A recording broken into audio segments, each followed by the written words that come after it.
Hello, everyone. I'm not 100% sure if I'm supposed to start right away, but welcome to our workshop. It's such a great pleasure to be here today and be part of the 12th Social Media and Society Conference. I was just thinking, I think I've been to 11 of them. The only year I wasn't there was when my daughter was born. So it's really exciting to be here for the 12th. So I want to sincerely thank all the organizers for their tremendous efforts in putting this together. And I think the workshops are such a great idea to learn from one another in a very kind of more interactive environment. So before I start, I want to acknowledge the Anishinaabe, Haudenosaunee, Lenape, the Choctaw nations on whose traditional lands Western University is located. Oh, next slide, please. I was trying to kind of move the slides, but I don't have that power today. Thank you, Yuma. Yeah, so I'm also very excited to introduce the second edition of the Social Media Research Methods Handbook. I actually didn't know it was out. So it was Bree who tweeted it out, and I was just like, wow, I didn't even know it was out. So I guess it's official, it's out. Many of you may be familiar with the previous edition. So we're super excited to kind of present the second edition. And a lot of the work that we will be talking about here today, I think next slide, yeah, is based on chapter 41. So Jinman and I did a very condensed version for the workshop, but you know, if anybody is interested in kind of reading up on, you know, anything about WeChat, it's a very detailed chapter, so we're super happy to share the preprints with you. So feel free to get in touch with us. Next slide. Okay, great. So why study WeChat? Why do a workshop on WeChat? I don't know if you guys have any thoughts on this, but I'm kind of curious to see how many of you, and I think we can probably, I don't know, can we do a hands up? I'm not sure what I can see here exactly. Maybe I can't see all the presenters. Oh, I think I can see all the presenters. So just a hands up. How many of you have already done a study on WeChat? I'm just kind of curious here. If you can, okay, great. Oh, okay, great. 2, 3, 1, no. Okay, that's good. Great. Yeah. So maybe at least, you know, we're hoping that we'll be able to encourage some of you to take a careful look at WeChat. So how many of you have already done some kind of data scraping, not on WeChat, but just in general? Yay. Oh, very cool. So yeah, okay. So a lot of people, basically. That's awesome. Great. Good. So that is kind of what we'll be working on here today. So, you know, one of the reasons we think it's really important to focus on WeChat is because there's still a bias towards more North American social media like Facebook, Twitter, and Instagram. We've done a very thorough review of the literature, and we're not saying that there isn't research on Weibo or WeChat. No, there's actually a lot of research, but it's just not, you know, not the extent, you know, that we're seeing. And some of the other research that we've done that is actually also part of the handbook and is chapter 2. One of the things we recognize there is that one of the problems we have in social media research is that a lot of our knowledge is based on specific types of platforms and very narrowly focused type of users. So, you know, part of the goal of our workshop then here is to kind of expand our knowledge base. And our call is really for more cross-platform comparisons, cross-cultural comparisons, cross-language comparisons. So this is in part kind of like a call for action. And one of the things that we're also arguing here is that, you know, WeChat is very unique as a platform. And that's why it's so important to kind of expand our knowledge because of its historical development, its regulatory framework within China, the Chinese government, the censorship mechanisms that are in place, and also the ubiquity that it has in China. So one of the things that we want to argue here is that we need to move away from what we call academic silos. So, because of the unique kind of approach towards WeChat, in particular, WeChat being, Chinese based, being mostly Mandarin, not all scholars obviously can collect and analyze data. And not all scholars may have accounts even on WeChat. So what we would like to see then is moving forward is more kind of collaborative work where different scholars come together, collect data on very different platforms. And then you can kind of do more, kind of comparisons across languages and cultures by bringing in different types of expertise, including platform and language expertise. So this is then in part our motivation here. So I want to start then with the introduction. Next slide, please. So WeChat was launched in 2011 as an IM mobile app, originally under the brand name Weixin. It's become very popular in China, and its development is really interesting because what it did, it kind of built on existing social media platforms. So unlike other platforms where you start to build a user base from scratch, WeChat was able to bring in all of the users from previous platforms by just embedding them and adding not only the users but also their contacts. So it was a very clever approach to developing a large user base very quickly, which is kind of what has happened.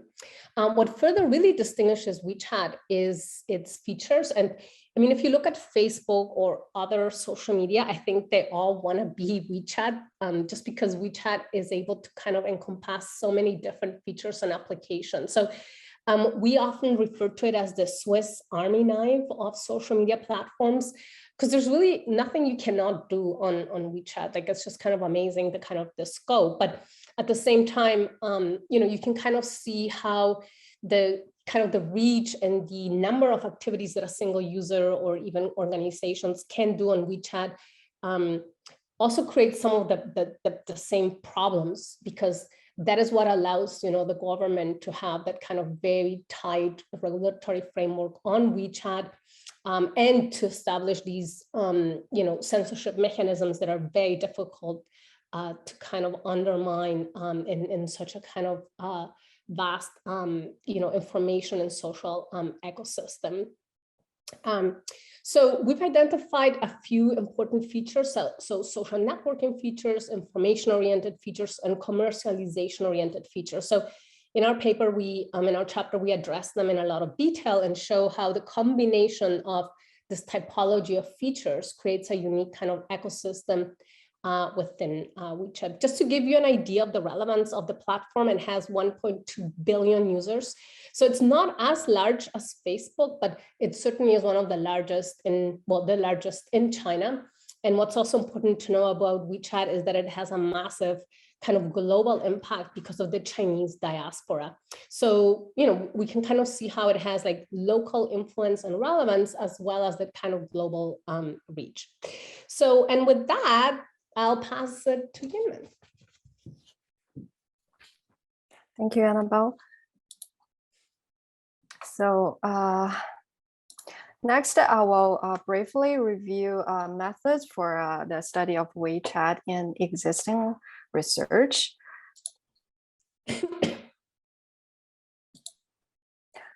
So WeChat provides and maintains APIs that can be used by authenticated third-party developers of official accounts and mini programs.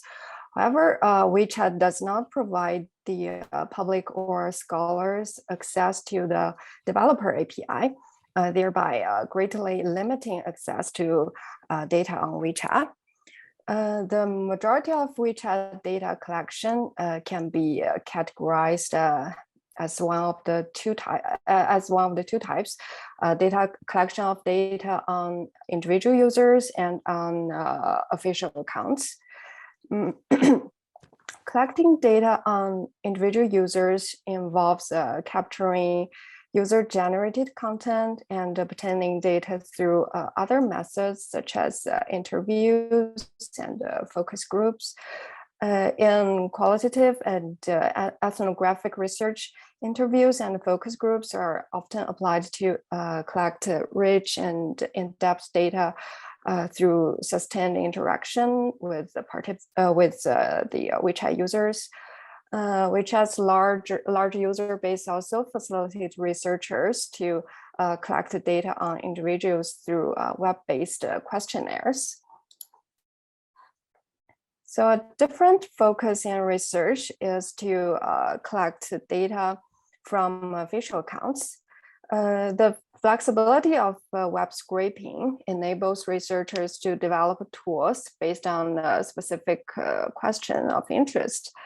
Although scraping content from official accounts archived by third parties, such as Sogo Weixin, is not banned by WeChat, accessing WeChat services via plugins, add-ons, or third-party tools unauthorized by Tencent does violate their agreement on software license and service. So researchers need to be aware of the legal barriers and potential risks associated with applying scraping tools. Despite being time and labor consuming, manually collecting data from official accounts, usually via the researcher's personal WeChat account, is also an option and frequently used in qualitative research focusing on case studies. And after introducing the analysis approaches, which I will turn to next, I will provide a demonstration on how to use web scraping to collect data from official accounts on WeChat. Yeah, so next I'm gonna talk about the analysis approaches employed in existing research on WeChat. So the first is qualitative approaches. Researchers have used thematic analysis and grounded theory in existing studies, such as exploring whether and how WeChat influences the relationship between users' social connections and engagement with contentious politics, and the representation of tourist attractions on platform. Some scholars analyzed the screenshots that captured text, emojis, and images in group chat messages to unpack the complexities of mini-making and expand the type of analysis used for the study of WeChat. However, there are some limitations to qualitative approaches, such as neglecting to pay attention to the frequency of occurrences, capturing ambiguities in the analysis, and issues of generalizability common to qualitative methods. Second is quantitative approaches. So existing studies have used statistics to examine the behaviors of individuals, such as WeChat using young adults' civic and political engagement, and WeChat users' information sharing and liking behaviors, and the perceptions of attitudes of WeChat users, such as users' perceptions of privacy. Although WeChat provides a platform where it is convenient and efficient to conduct service, researchers need to take into account the potential inequalities in relation to demographic variables in access to and use of WeChat.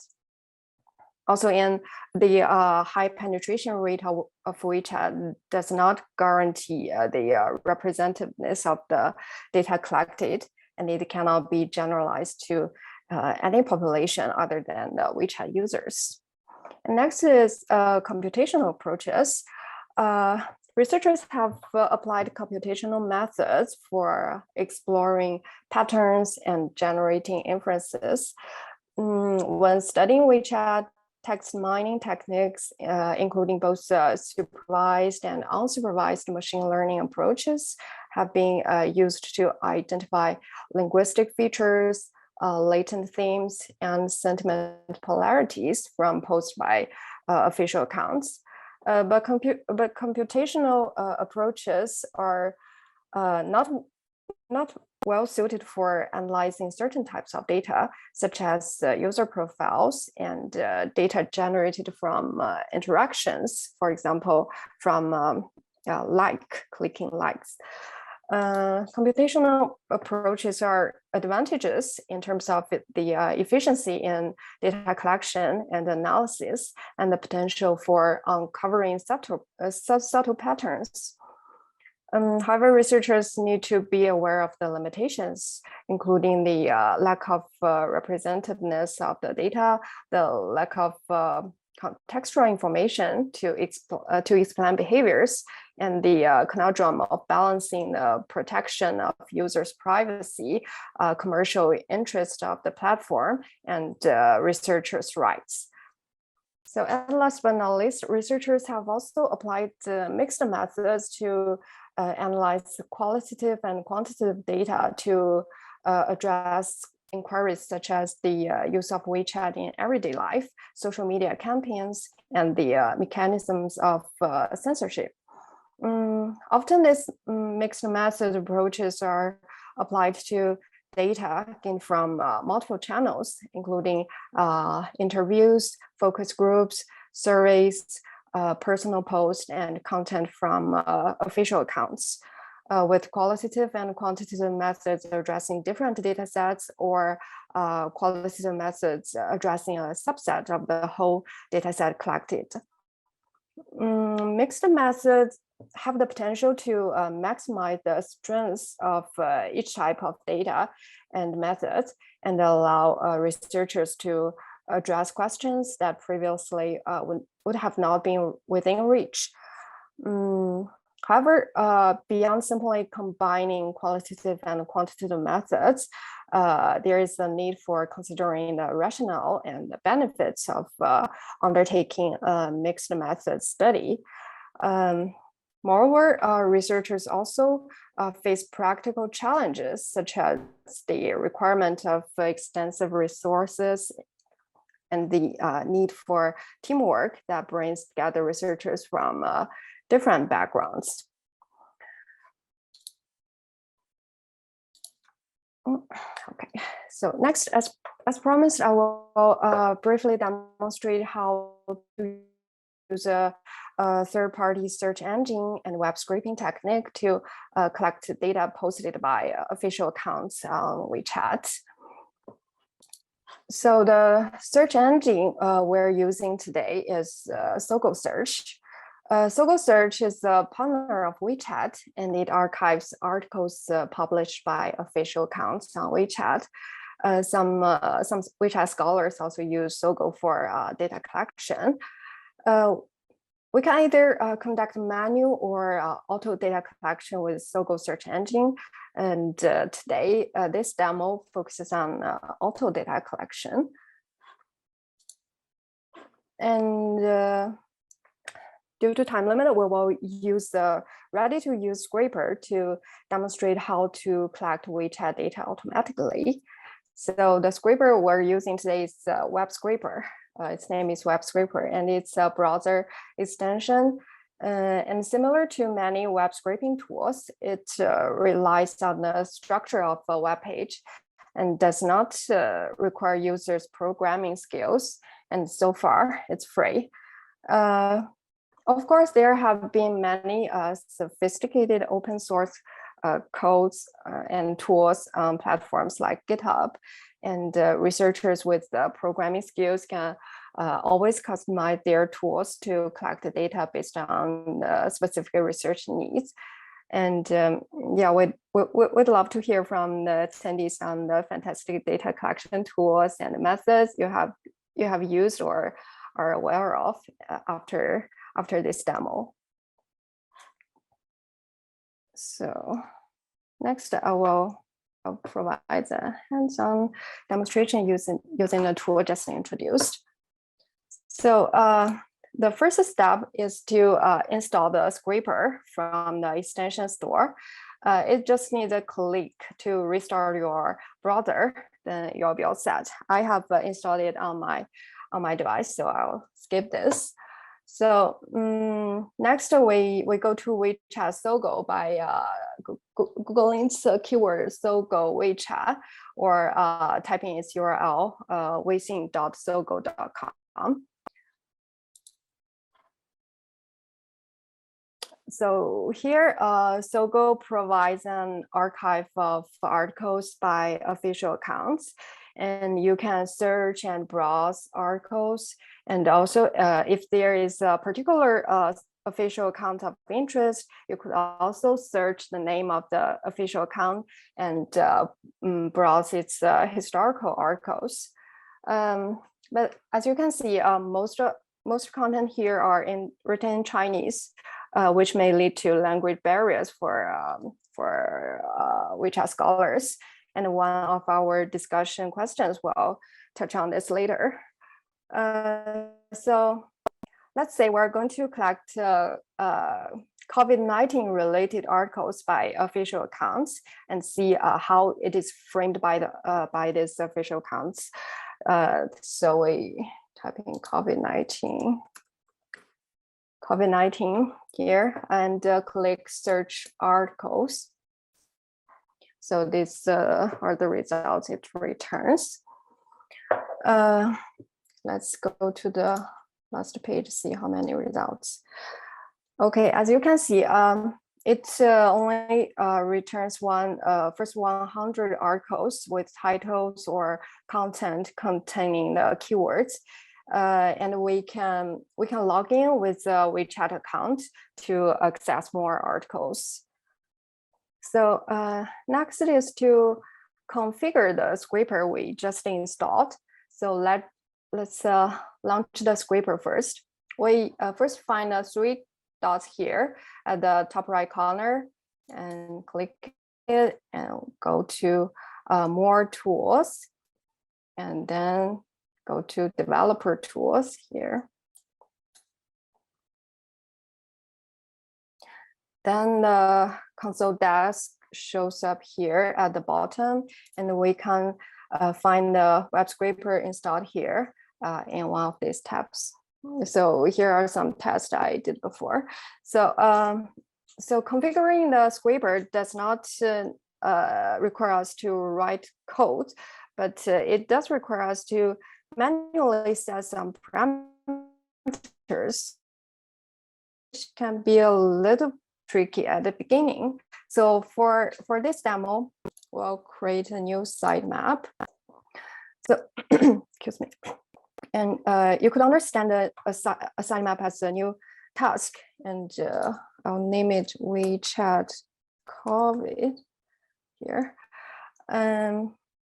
So first parameter to set is the URL to tell the scraper which web page is going to scrape. So we copy the URL here and paste it in here. So we can play around the page number here to tell the scraper the start and end page we wanted it to scrape. So it can automatically go to the next page when doing scraping. So to save time, let's say we're scraping 2 pages. So I type in 1-2 and put it in a pair of square brackets. So in real projects, determining how many pages to scrape also needs careful consideration, which can be associated with the scope of the research, the labor capacity of coding and analysis, etc. So then we click create sitemap. So here we got an empty sitemap. So next is to set parameters for what types of data to collect.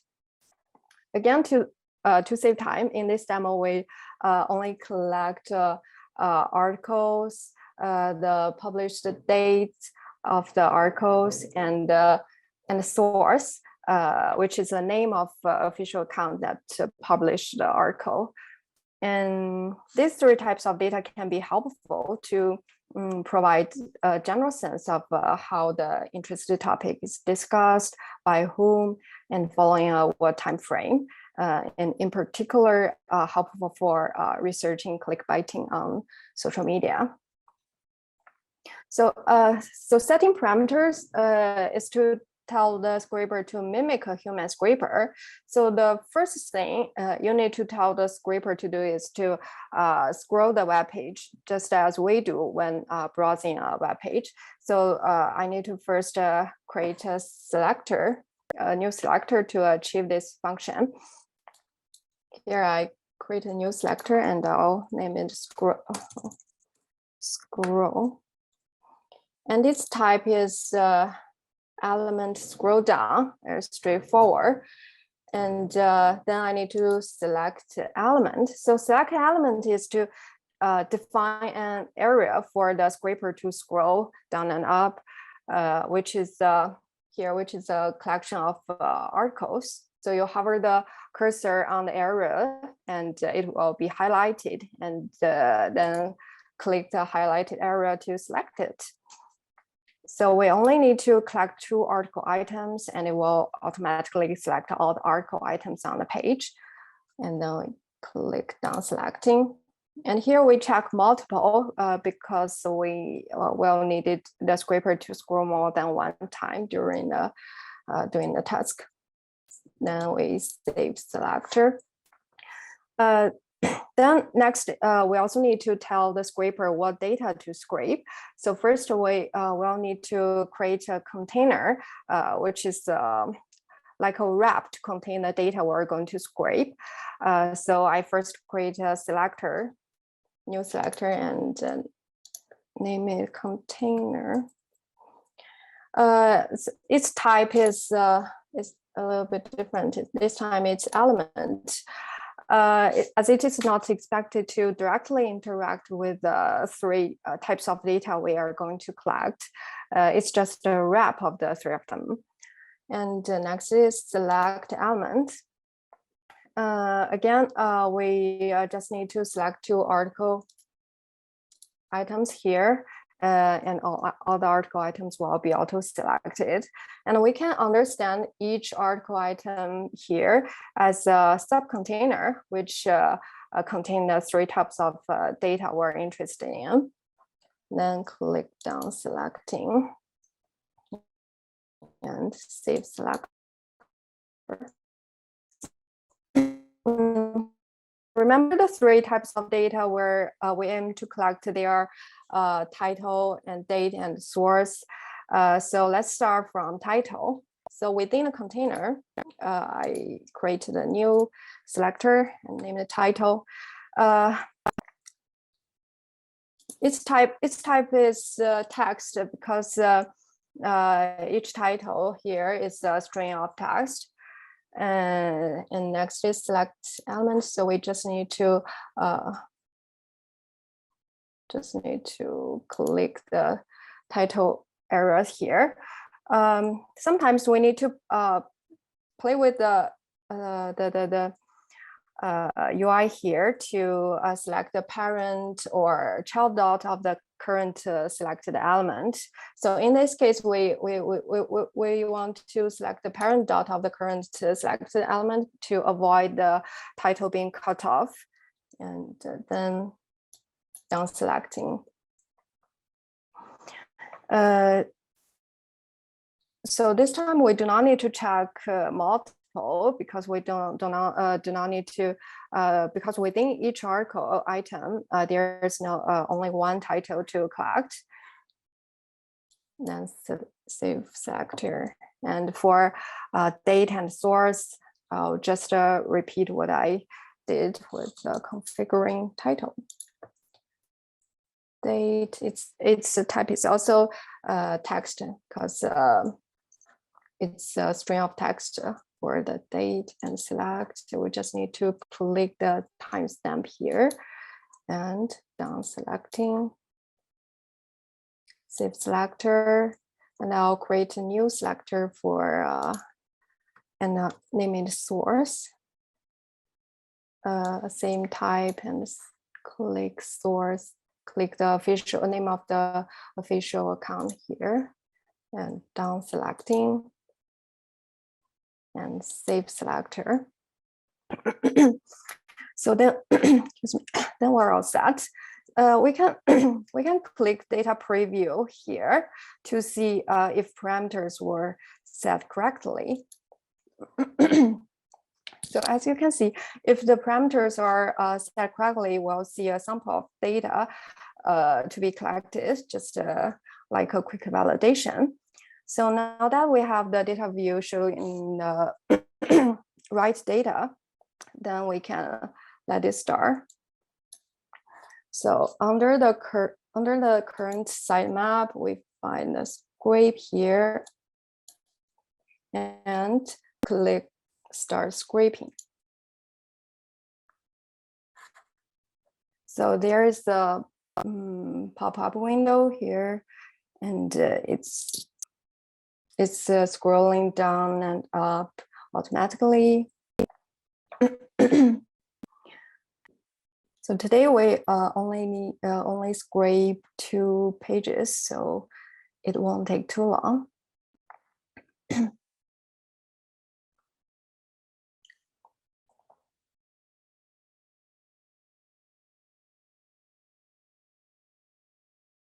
we go. So we can click refresh here to have a quick view. Okay. So to save the collected data, we can click the current sitemap and find the export data, and we can save the collected data into a CSV file or XLSX file. So the collection is complete, and I would also like to introduce how to save the configurations for the scraper for future use. So the function we need is export sitemap.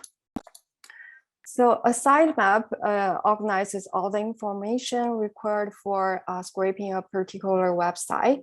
It will be blank at install, but once you create a sitemap or finish configurations as what we just did, they will appear here. So we can copy and paste it into like a TXT file, for example. Next time, if you want to use a scraper to crawl data on WeChat, or if you repeat the action on another device, you import the saved sitemap when creating a new task. So I'll show you how to do this. So when creating a new sitemap, this time we just need to import sitemap and paste what we copied here. So we can skip the configuration. But what you'll need to do is maybe slightly adjusting the URL here to adapt to the new task. But it should also be noted that the saved sitemap only applies to a web page with the same structure. That means the sitemap created today will not be used to scrape like a Facebook web page that has a different structure. So that's all for today's demonstration. And at last, I'd like to have a quick summary about this demo. So using this scraper, web scraper, can be a little bit difficult at first, but the web scraper provides a tutorial video on its web page to help beginners to get familiar with the tool. And it can also do more complex jobs than what we demonstrated today. It can collect images, the article content on the second level page, etc. And it requires a bit more complex configurations. And the advantage of the scraper is that it can be handy and does not require us to have programming skills. But some knowledge on the web page structure is definitely helpful. And it can be installed on browsers like Microsoft Edge, Firefox, and Chrome. It also has limitations. It may report errors sometimes due to the version of the browser you're using. So sometimes we have to search and find solutions from various forums. Also, I want to remind that the search results returned by Sogou search are not listed in chronological order. So if the data to be collected is time sensitive, do remember to scrape the timestamp data. Okay, that's a demonstration for today. Let's go back to the slides.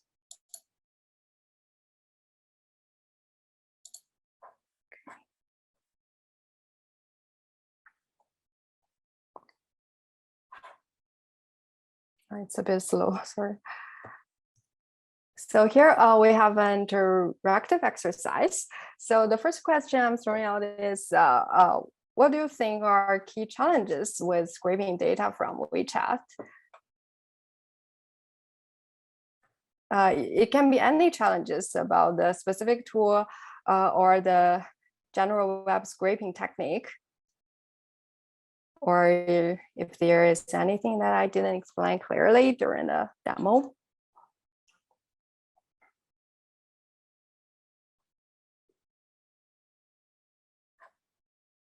Oh, I see. Yeah, ethical challenges. I see many, and language could be a challenge too. Yes.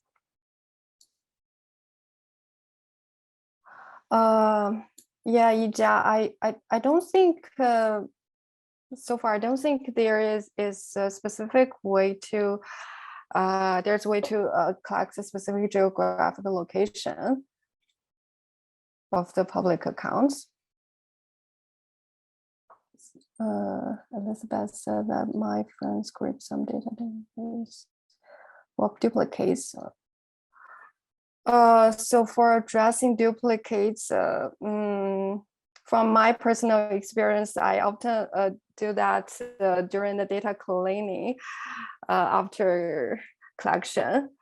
I believe there are many bots-like accounts which can lead to duplicates content. Yes, as many that I think the first thing to consider is definitely the latest terms of service of WeChat and Sogou to make sure we don't violate its policy. Does the scraped content include the comments? For in this demo, we didn't scrape content, but if you if you like to scrape content, you could like to do more complex configuration to the scraper, and it will go to the second level page to collect content of the article and as well as the comments below the article. Welcome. Will may limit the amount of data available. So go around searching without right. So there is a transparency issue here. So far we don't know how Sogou arrange the search the results of keyword search. Yes, this tool, the web scraper, can scrape images. So yeah, and I think so for using this tool, setting parameters sometimes can be a little bit tricky, especially when you want to let it to ask it to perform complex jobs, but the tutorial video provided by it can be definitely helpful. And also, if you could also reach out to the company's support team if you plan to use its advanced features or customized features.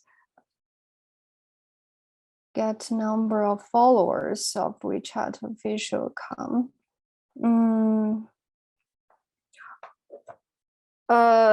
For this question, I'm not too sure, but I will check it.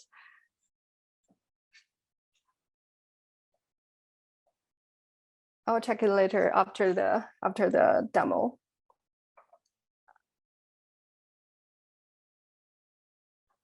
Yeah.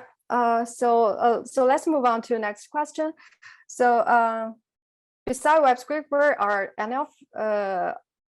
are there any other useful tools for scraping that you are aware of? So as far as I have learned, professional scrapers that rely on programming techniques such as Python can be more stable and customized according to the research needs. In particular, if the data set is large. So due to time limits, let's move on to our next part, and I will hand this over to Anabel. Okay, great. Thank you so much, Jinman. And I must say, I feel very honored of working with Jinman because that's how I get to do work, on WeChat. So that's pretty cool. And I wanted to encourage you all also to take a look at the chapter because, we don't have a demo in the chapter, but one of the advantages of the chapter is that it does really, I would say, do a very good job in providing a comprehensive kind of review of articles on the platform. I also wanted to point out that there's in the handbook, there's also a chapter on Weibo that was co-authored by Muyang Li and Sifan Luo. So, whether you're interested in just generally, Chinese platforms or one particular platform, these chapters are fairly comprehensive in terms of the history, the challenges and so on. So that could be for sure useful. So for our last part here, we want to just kind of sum up very briefly because we want to leave a little bit of time at the end for discussion about some of the kind of best practices and challenges as well. So we've identified, there are many, but we decided to talk about 3. So that's data collection, visual data, and the relation between scholars and users. And as you saw already in the Q&A, this issue of ethics really comes up, and I think is can be really challenging. I do want to stress, though, that of course, a number of these concerns around, scraping, duplicates and so on are really not unique to this platform. I mean, we run into these problems constantly when we're dealing with, Twitter and other platforms. So it's kind of important to notice that there's some unique kind of characteristics and challenges here, but that there are also some that are kind of more generic to social media. So to start then with data collection, the first thing is, of course, that what really kind of characterizes, I would say, social media data collection in China are issues of censorship. So here we see both, automated as well as manual censorship and keyword censorship. So that is very difficult, as a scholar to get around because you have at no point in time a good idea of the transparency component of what data has been deleted, when was it deleted, how quickly has it been deleted, and also, as you saw, a lot of the data collection was based on keyword search, but some of the previous work that Jinman has done, she's demonstrated that for certain keywords like #MeToo, for example, users tend to use kind of, I don't know, like words to kind of this, to kind of avoid the censorship. So that can require quite a bit of additional research just to be able to kind of know even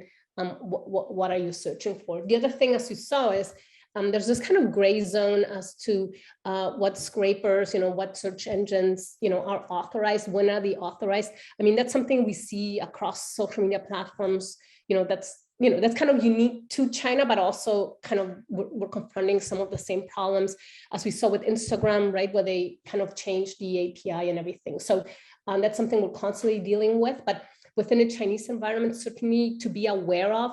Our experience so far is that, some of this has gone under the radar just because, scholars are, not really considered, like scraping a lot of data and so on. But again, just something really to be careful and aware of. The other thing is when doing more qualitative research, we've noticed that the data collection can become very difficult. So for example, when we try to contact users, that initial personal contact was completely blocked.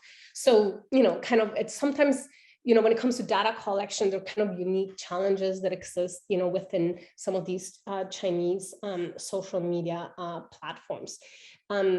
So the other thing that we wanted to address was issues of ethics. So here again, do we need consent from users? When do we obtain that consent? What kind of consent is needed? So some of the approaches we've used, looking at, for example, data on #MeToo, is issues of data deletion. So for example, if you collect data, on an event, like as it is unfolding, so in real time, you may want to go back later on and just check, which of the data is available.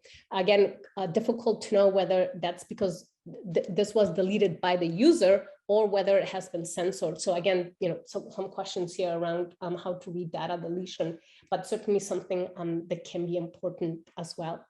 And let's see, can I move to the next slide? No, so it turns out I can't. So Jinman, if you could do that, that would be great. We also had mentioned visual data. So much on WeChat is visual data. So WeChat can be a great source, again, for collecting this. So this could be around self-presentation or analyzing. I think there's been already a lot of research on this on WeChat. So for example, looking at people visiting different touristic sites, the depiction of foreigners in China on some of these platforms. So you can kind of imagine that there's just like an endless number of research questions that can be addressed here. But when it comes again to issues of ethics, do we see consent? Do we see consent after the fact? So for example, if somebody posted an image to evade any kind of researcher impact, should we contact them after they posted the image to get consent to use that image? And one of the things we did see on research on WeChat was that there's been a lot of kind of pixelation used, a lot of kind of visual opacking of faces and so on to just kind of disguise the identity of users. So some of these approaches could potentially get around some of the ethical concerns. Next slide, please. So the final issue that we've kind of identified here is, again, the relationship between the participants and researchers. And here, what I found really interesting is that there's been quite a bit of work looking at WeChat as an opportunity to build trust and rapport over time between researchers and participants. So again, through building kind of that contact, data could be obtained long term. Now, one of the issues that has also been identified, and not by us, I mean, again, we're basing this on a lot of the previously existing research, but is the fact that you have to follow a participant. So there may be issues of, kind of boundary that maybe don't exist on other platforms. So here again, if you're following one another, how much do you want a participant to know about you? How much do you want to disclose? What kind of disclosure would be important for building this trust? And how much kind of do you want to maybe just kind of keep private in terms of, potentially blurring deadlines? So now Zhao 2020 said that the researchers should develop, and I quote here, a reflective attitude towards their interaction with their research participants, yet also to maintain and sharpen their work's critical orientation. And I think in particular within the kind of censorship environment of platforms, like WeChat and Weibo, kind of maintaining that both, that relation with the participant, that willingness for consent, for openness, transparency, while at the same time kind of remaining critical of issues like censorship or kind of state messaging and so on is also important, but a really difficult kind of line to navigate. Okay, so with that, I think I'll pass it to Jinman for our last part of discussion. Thank you, Anabel.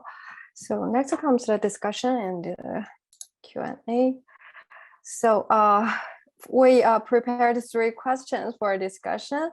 The first is ask questions. So as excuse me, as we know, during the COVID-19 pandemic, social media has become a primary tool for recruitment in social science, participant recruitment in social science research. But there is seems there's a lack of excuse me, a lack of discussion and guidance around ethical processes, which leaves the gray areas for social media researchers.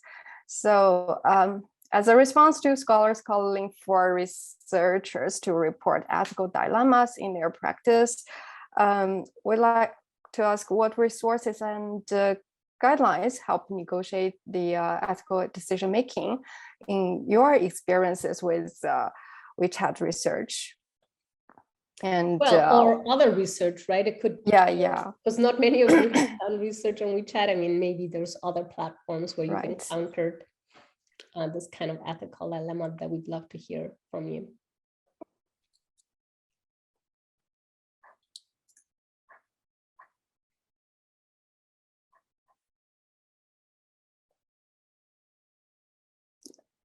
Okay, I can share some challenges I faced first. So, so in my own dissertation project on anti-sexual violence practice on social media in China, I first planned to use WeChat as a tool for conducting interviews.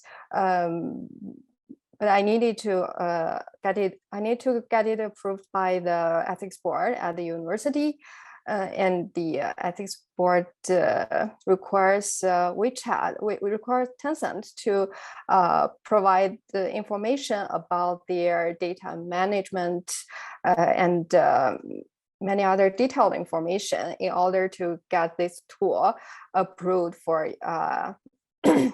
using my project. But I don't think WeChat will provide it for a PhD student's research project. So I had to switch to Zoom. But so Zoom is on the list of the approved software in our university. But it turned out Zoom is not available now in mainland China. And I switched to Microsoft Teams. But Teams sometimes does not work very well in mainland China too, which had made some of my participants have to choose withdraw. So what I mean is that, well, we try to meet the requirement about the ethics. We as researchers have to consider and deal with more complex situations that seem somehow beyond our capacity and hard to find resources or guidelines to address them. I think this reflects a need for guidelines discussion about how to ethically conduct a study like that, and as well as the barriers from the technologies involving technologies in social media research projects. Anybody want to share their experiences about the challenges they faced in their previous research projects?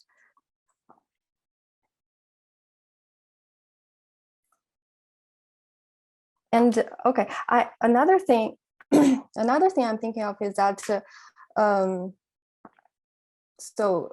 conducting research in Chinese context can sometimes be a collaborative work, which involves the researchers across the world. So guidelines published by the AOIR, Association of Internet Research, they stress considering the ethical expectations of the local community for collaborative research. So far, I haven't seen much published work mentioning this. So the question I'd like to bring up is, how do we get ethics approved by from local institutions. And any of you have experience of being involved in this kind of collaborative project that need to work with the local IRBs from different institutions or from especially from different cultural or social backgrounds?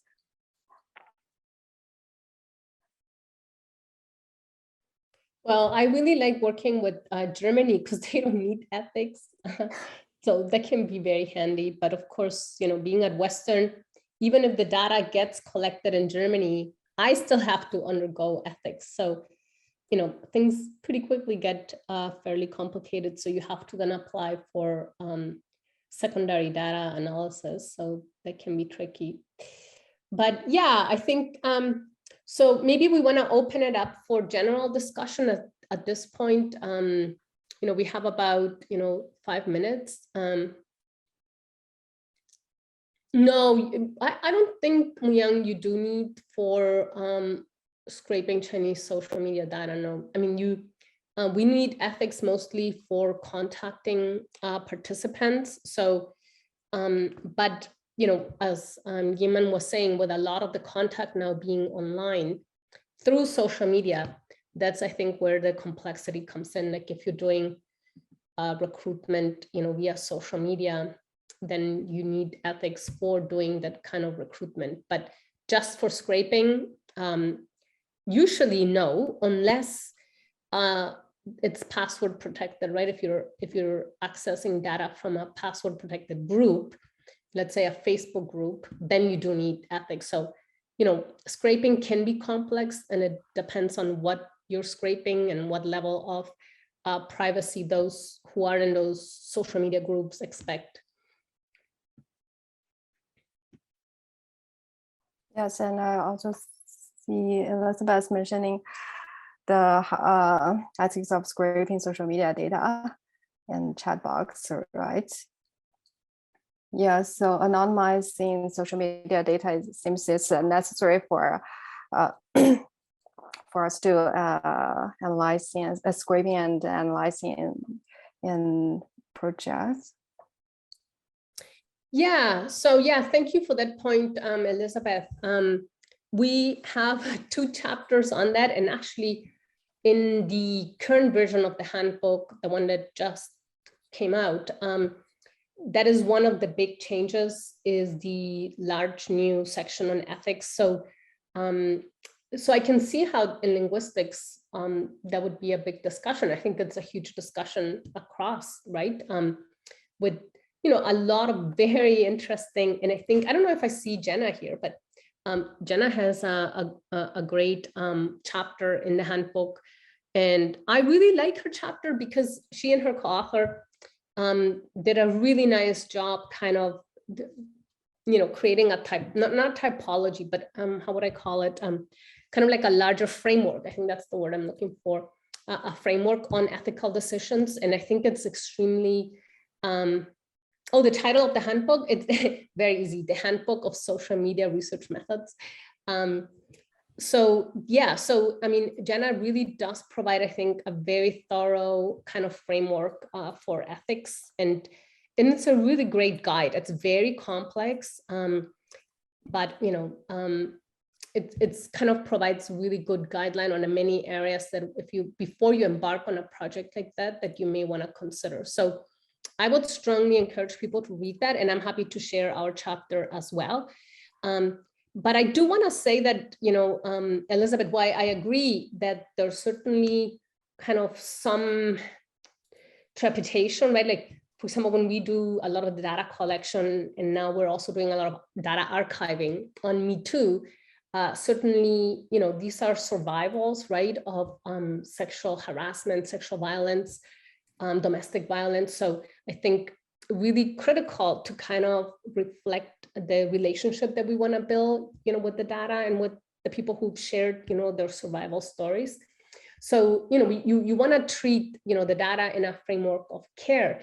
At the same time, I think that, you kind of, if you think about it, often survivors will share their stories because witnessing those stories, right? Like that act of acknowledging what has happened and acknowledging that it did happen and the severity and what it means is a critical part, of the experiences of survivors. So, I think that makes research, really important in this area, and it makes archiving important, and it makes acknowledgement, witnessing, amplification really important, because these are not just personal stories, these are political acts, right? So I think that's why often, and I'm not the first one in saying this, so I just want to acknowledge that, but a lot of the ethics have been, a lot of the work by Annette Markham and others at AOIR have always said that ethics has to happen within a certain domain, right? Like a certain social context, historical context. So I feel like that's where we're moving here as well, right? With some of the work we're doing.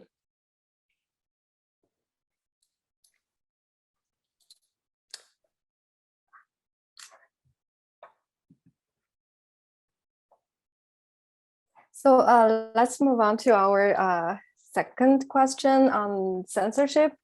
So censorship has been a research topic and has impacted scholars studying social media in China in many ways.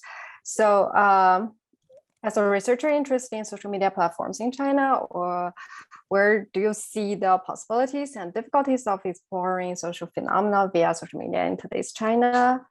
So we have two sub questions here, which are does this problem occur to the same extent across different social media platforms, and does this problem affect various topics differently?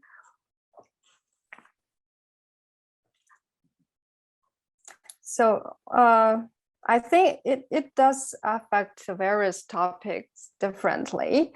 As Anabel just mentioned, we research on Me Too is a topic that can be affected by censorship.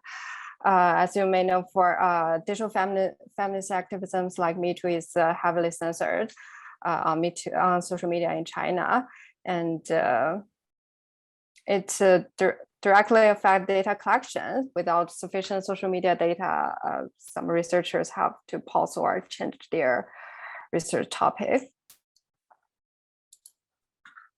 And I don't know, have any of you heard about the recent move on social media platform Weibo? Sina Weibo, it's a Twitter-like platform in China. Weibo says it's going to address intentionally using diverse variations of Chinese characters, such as using dialects or homophones, etc., to post and spread undesirable information.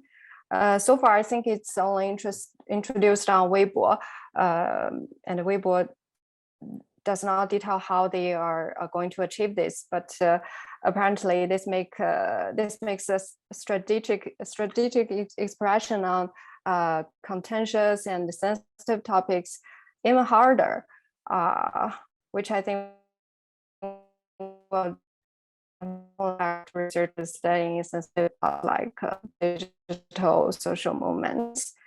And I think that increasingly strict regulation moves require us to carefully reconsider the role of social media as a public space and its limitation for constructing public spheres.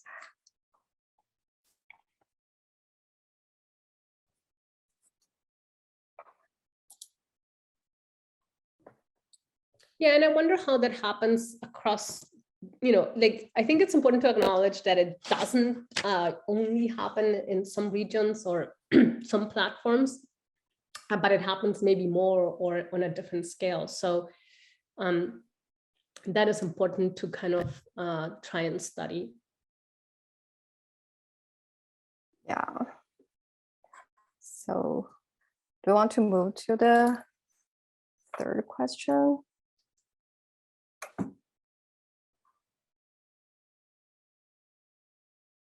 So the third question is about language barriers. So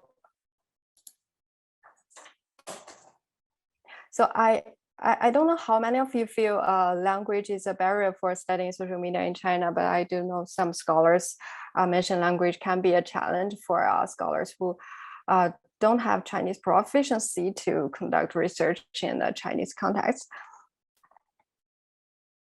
And I think for studying WeChat, the most impacted part could be collecting and analyzing textual data, which is mostly written in Chinese.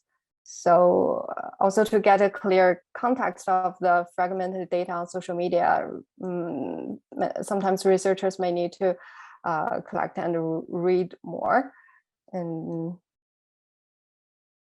as you may know, Chinese has many dialects that are popular in different geographic areas in China. So, and in social media scholarship studies scholars have explored how these dialects have been strategically used by social media users to circumvent platform censorship.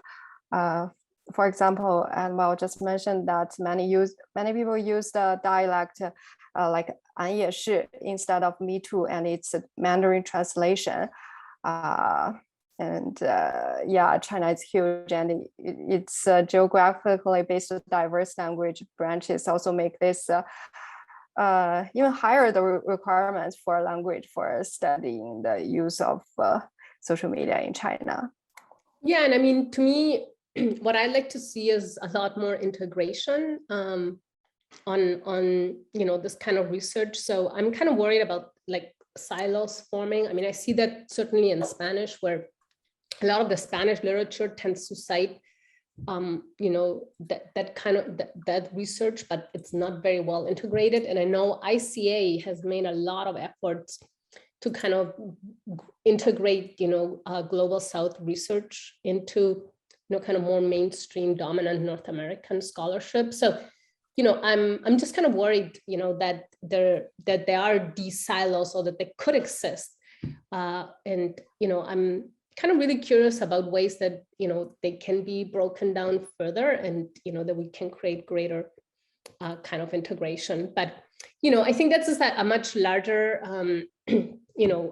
discussion question. So I don't know, we have about 2 more minutes, so I don't know if anybody wants to make a final comment on that, but if not, that's fine. I think it's something really to think about. And we know it's been an issue for a long time, and Jinman and I are part of a larger kind of project where we are trying to break down those barriers, and where we are integrating German, Chinese, and English language, social media to kind of do more cross-cultural, cross-language comparisons. And it's certainly not easy. I think that is part of the problem. It's just the complexity of having to build large teams, right? Where you have all those language abilities, platform understandings, and at the end of the day, also, what are the kinds of research questions that are kind of helpful for guiding that kind of work, right? That I think we're not very aware of. But I do know that there's a book coming out by one of my colleagues and friends, Pablo Wojciechowski,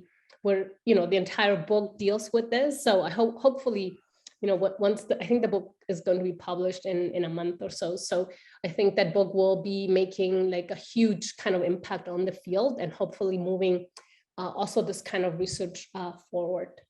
So I don't know if anybody had any final questions or comments. I mean, oh yeah, here are some of our additional readings, but oh, great.